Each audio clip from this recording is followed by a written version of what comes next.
बाबासाहेब आंबेडकर ज्यांनी शिक्षणाची मुहूर्तमेढ रोवली ते महात्मा ज्योतिराव फुले आणि सावित्रीबाई फुले.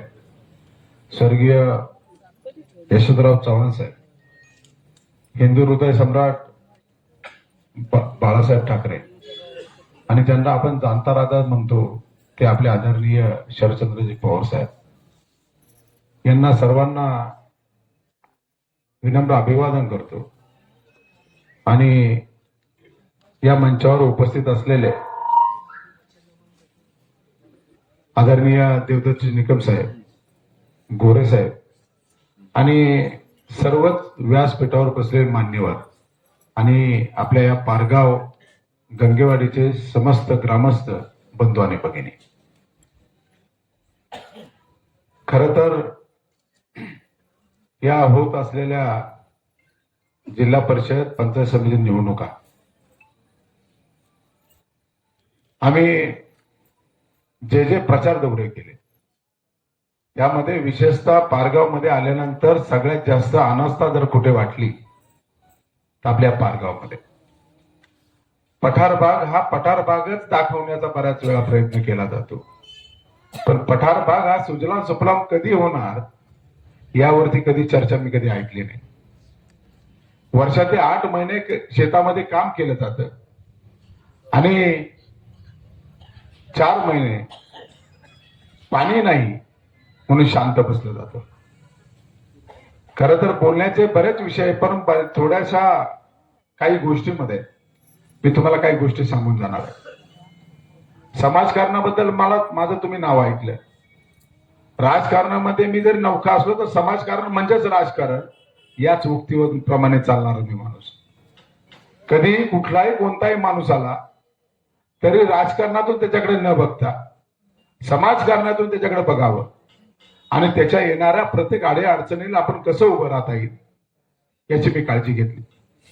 मग त्या रोटरीच्या माध्यमातून शाळेचं व्यवस्थापन असेल, भक्तिशक्ती गुरुकुलच्या माध्यमातून वारकरी शिक्षण संस्था असेल, शिक्षण हा तर माझा हातातला हातखंडा आहे.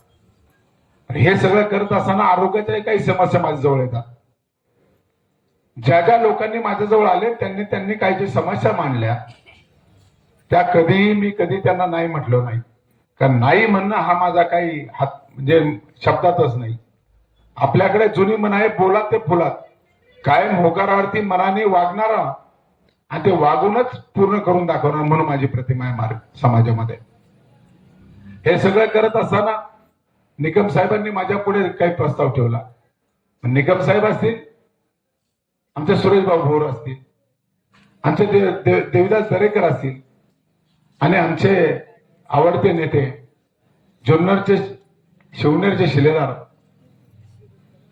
सोनवणे दादा असतील, शरद दादा सोनवणे, या सर्वांनी माझी निवडच केली त्यामध्ये. आणि यांनी सर्वांनी मला या तिन्ही पक्षाकडे मिळून उमेदवारी दिली.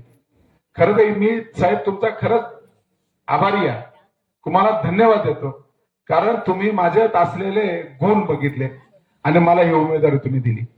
मी तुमचे तसे उपकार फेडू शकणार नाही, कारण राजकारणामध्ये काय यावं हे तुम्ही मला सांगितलं. कारण समाजकारणाची काही कामं करत असताना राजकारणाची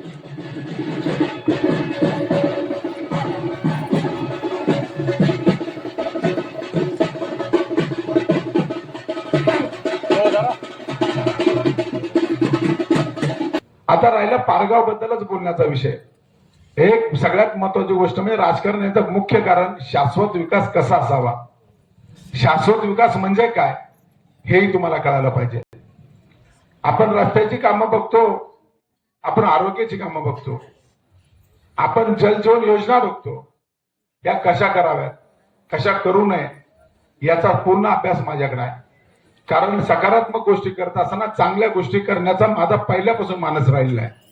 ज्या ज्या गोष्टी समाजामध्ये करत असताना चांगल्या गोष्टीमध्ये मागे पुढे न बघता त्या कामं कशी करावी याचा माझा हातखंडा आहे. म्हणून मगाशी तुषारने सांगितलं का पाण्याची योजना. खरं तर तुषार, मी कितीतर वेळा पारगाव मध्ये आलो आणि ही गोष्ट मला बऱ्याच दिवसापासून भेडसावत आहे का पाणी कसं करायला. पण पाणी कसं येईल मी बऱ्याच दिवसापासून कलमुडी धरण ऐकतोय, का पठारावरती पाणी कलमुडीतून येणार, पण कलमुडीची व्यथा ती वेगळीच आहे.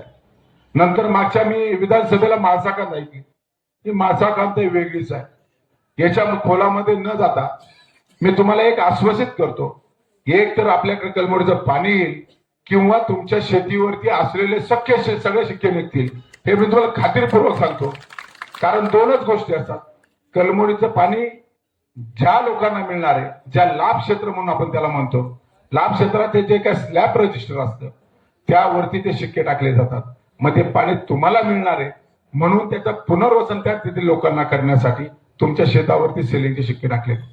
परंतु हे शिक्के काढण्यासाठी एक तर त्यांना पाणी द्यावं लागेल, अन्यथा त्यावरती शिक्के काढावे लागतील. हे दोनच मार्ग आपल्याकडे आहे. हे दोन्ही मार्ग आपण अवलंबून, आपल्याला तर पाणी पाहिजेच आहे. आपल्याकडे 8 एकरपेक्षा जर जास्त शेती असेल, 50 एकर जरी असेल, पाणी नसेल तर काही फायदा नाही. पण पाणी असेल तर 8 एकर सुद्धा फार महत्वाची शेती आहे. म्हणून एक तर पाणी येईल, खात्रीशीर सांगतो, एक तर पाणी येईल, नाहीतर शिक्के तरी निघतील. ह्या दोनच गोष्टी होतील. ठीक आहे, तुमच्याच शब्दाप्रमाणे शिक्के काढले जातील, 100% केलं जाईल. आता राहिलं तुम्हाला शेतीसाठी नको. माननीय रामकृष्ण मोरे यांनी त्यांच्या काळामध्ये इथं पाझर तलाव बांधले. पाझर तलावाची परिस्थिती अशी असते का वर्षानु प्रत्येक वर्षी त्यातला गाळ काढला पाहिजे, त्यात पाणी साठवलं पाहिजे. एक रेन वॉटर हार्वेस्टिंग पद्धत असते. रेन वॉटर हार्वेस्टिंग म्हणजे पाणी अडवा, पाणी जिरवा आणि पाणी वापरा. पण या ठिकाणी ते काय कधी झालेलं दिसलंच नाही. म्हणजे आपण त्यांनी केलेले जे काही पाझर तलाव आहे त्यातलं सुद्धा आपण गाळ काढून त्यामध्ये जास्तीत जास्त पाणी जिरवण्याचं काम करू. यानंतर तुषारने जो विषय मांडला पिण्याचं पाणी, खरं तर शुद्ध पाणी देण्याची आमची खूप इच्छा. मी माझ्या अवसरी खुर्द गावामध्ये एक शुल्कामध्ये लोकांना पाणी पुरवतो. उद्याही तुम्ही बघायला आलात तर मूल्य फक्त 5 रुपयामध्ये त्यांना 20 लिटर पाणी मिळतं. ते पण शुद्ध पाणी, आरोचं पाणी, हे आम्ही केलेलं आहे. आम्ही वाडी वस्त्यावरती लोकांना तिथे जाऊन पाणी घेऊन जातात. मग इतकी साधी गोष्ट आहे, फक्त करण्याची इच्छा पाहिजे. ज्या माणसामध्ये इच्छा आहे तो माणूस करू शकतो. अवसरी खुर्द आमचा एक मोरदारा धरण आहे. अवसरी खुर्द मधून आमचा कॅनॉल गेलेला आहे. मी ते सांगितल्याप्रमाणे कॅनॉलच्या कडेला असेल, धरणाच्या कडेला असेल, म्हणजे अवसरी खुर्द मधील ग्रामस्थांना सुद्धा अडचण येणार नाही. अशा पद्धतीने आपण त्या ठिकाणी मी माझ्या स्वतःच्या खर्चाने जागा घेईल आणि त्या घेतलेल्या जागेमधून जी विहीर खोदली जाईल.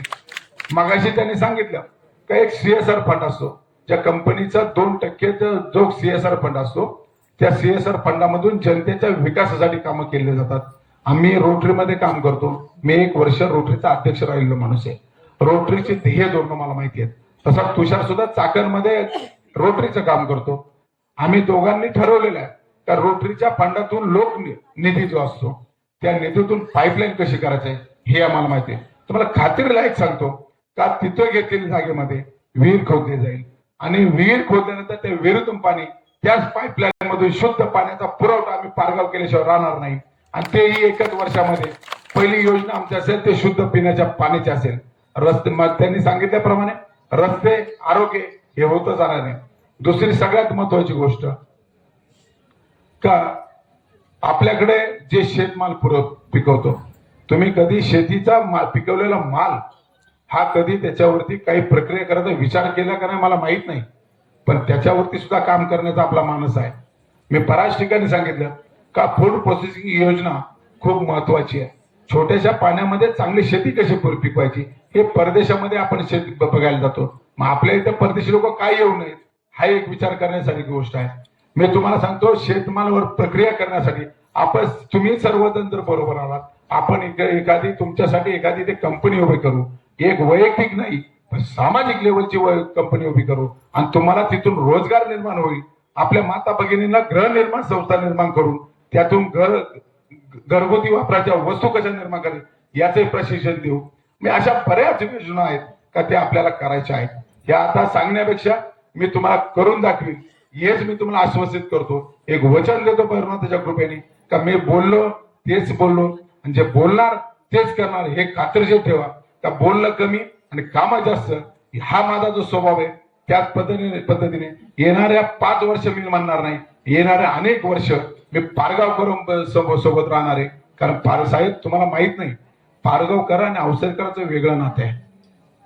ते नातं असं आहे का पारगावकर आल्याशिवाय आमच्या भैरवनाथाची पालखी उचलली जात नाही. इतकी जवळचं आमचं त्यांचं रिलेशन आहे. म्हणजे पारगावकर ते आमची तिथे काय रिलेशन मी तुम्हाला सांगितलं. आणि सगळ्यात महत्वाची गोष्ट, या पारगावमध्ये माझ्या आई वडिलांचं बरंच आयुष्य गेलेलं आहे.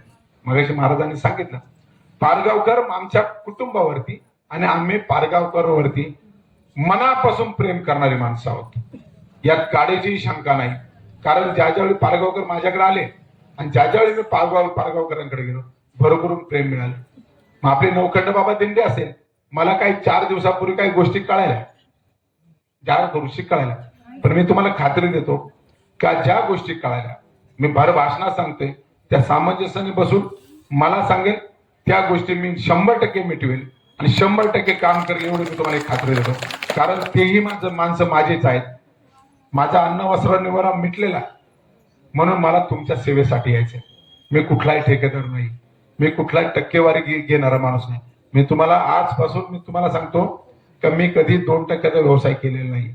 मी कित्येक मुलांसाठी, कित्येक लोकांसाठी जी कामं केली, जे काही समाजामध्ये फिरतात, पण मी कधी टक्केवारीचा व्यवसाय आजपर्यंत केलेला नाही आणि इथून पुढे करणार ते माझ्या म्हणजे स्वप्नातही नाही आणि माझ्या हृदयातही नाही. पण तुम्हाला सांगतो, जी कामं होतील ती अति उत्कृष्ट प्रकारे होतील एवढीच खात्री देतो आणि मग याच ठिकाणी थांबतो. जय हिंद, जय महाराष्ट्र.